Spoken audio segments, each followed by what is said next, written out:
In the remote forests of Montana, the trees don't just whisper because of the wind. Sometimes, they whisper because something is still trying to be heard. Ranger Ellis had worked the North Forest sector for 3 years. Most days were quiet, occasional hikers, stray bears, injured deer. But there was one part of the forest everyone avoided, the Whispering Pines. A dense patch of ancient pine trees, shrouded in perpetual mist. Locals told stories of strange sounds, vanishing hikers, shadows moving between the trunks. Ellis, a practical man, didn't believe in ghost stories. Until that night. It was late, close to midnight. Ellis was doing a final patrol before heading back to the ranger station. The forest was unusually silent. No crickets, no owls, just the crunch of his boots on dead pine needles. That's when he heard it. A faint whisper, almost playful, carried on the cold air. He stopped, turned. Nothing. Shrugging it off, he kept walking. The whisper came again, closer. This time he could make out something. Ellis. A slow, dragging voice, like wind through broken glass. Ellis's heart hammered in his chest. Instinctively, he reached for his radio. "Base, this is Ranger Ellis. Do you copy?" Only static. He tried again, but the line was dead. The hairs on the back of his neck stood on end. He told himself it was a prank, maybe local teenagers playing tricks. But deep down, he knew he was alone out here. Or he should have been. Ahead, between the trees, he saw a figure. A tall man, standing motionless, partly hidden by mist. The man wore ragged, soaked clothing, like he'd been caught in a rainstorm that never ended. Ellis called out, "Sir, are you lost?" No response. He took a cautious step forward. The figure took a step back, but without moving its legs. It slid across the ground, vanishing behind the trees. Ellis felt a primal fear claw at him. He knew he should leave, but something compelled him forward. The deeper Ellis went, the colder it became.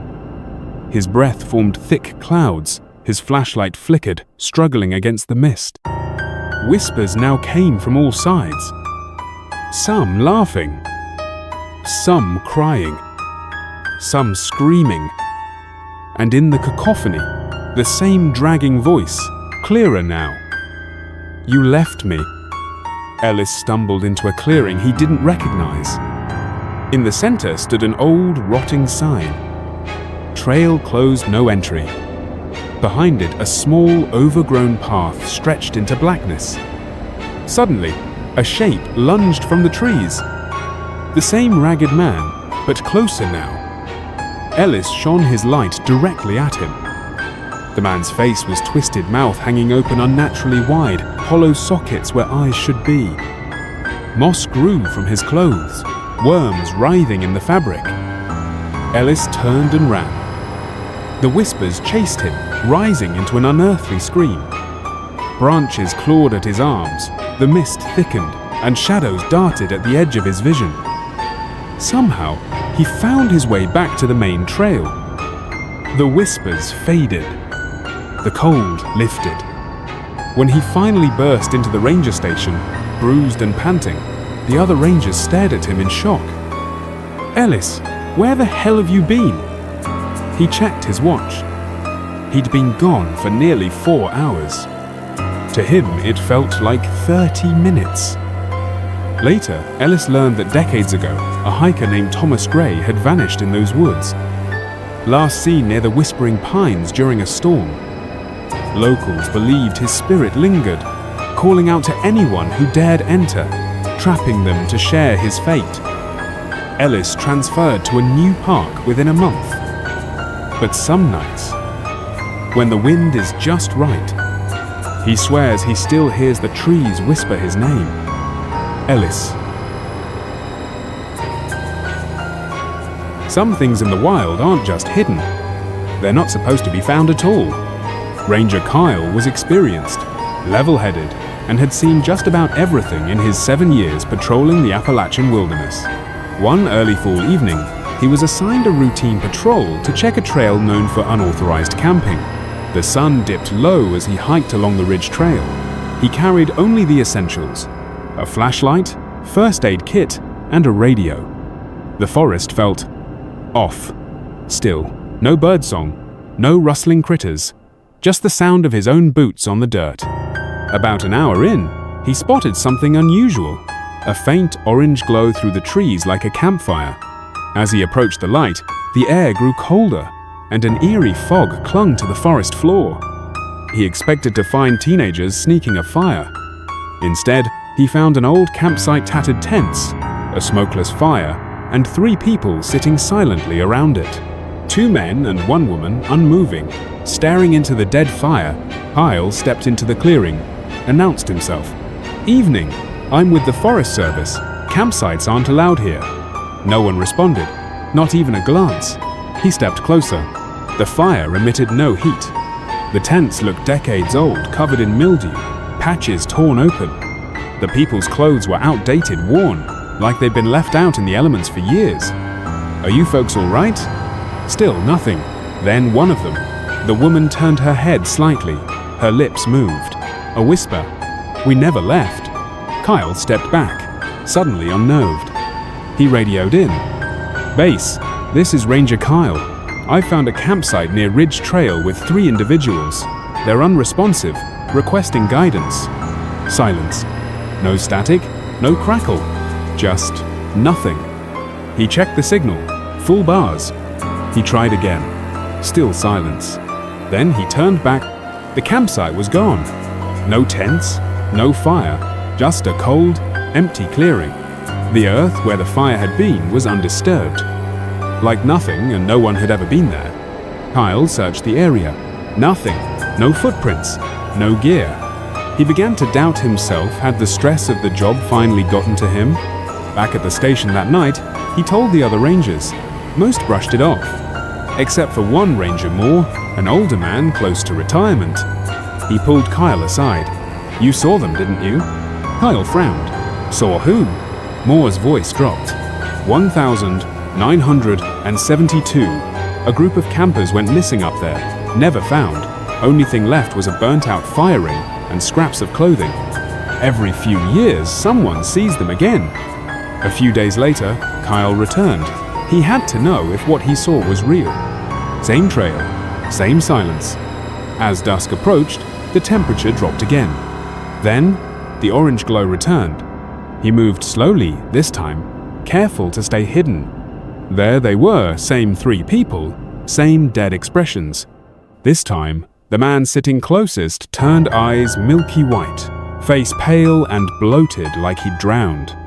He stood, slowly, and said something Kyle would never forget. "If you stay too long, you won't leave either." Kyle turned and ran. Behind him, the whispers began, hundreds of voices layered in sorrow, anger, pleading. His flashlight flickered violently. Then everything went dark. Kyle woke up on the trail. His gear was intact. Radio worked again. He checked the time, 4:17 a.m. He had left the station at 6 p.m. the night before. He had no memory of the last 10 hours. Back at HQ, Moore met him with a grim look. "They don't want help, Kyle. They want company." Kyle never returned to the Ridge Trail. 6 months later, a pair of hikers went missing in the same area. Search and rescue found no signs of them. But one ranger reported seeing an old campsite lit by firelight and 5 people sitting around it. One of them, the ranger swore, looked just like Kyle.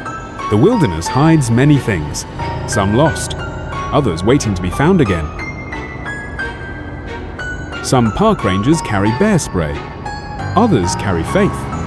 But when you meet something with no face, nothing prepares you. Ranger Dana Torres had worked the night shift at White Hollow National Forest for over 5 years. It wasn't the kind of place most tourists wandered into. The forest was dense, often shrouded in fog, and full of old logging roads that led nowhere. Dana was used to weird things, glowing eyes in the dark, strange calls from deep in the woods, but she always had an explanation. Animals, wind, paranoia. Until one night, she ran out of explanations.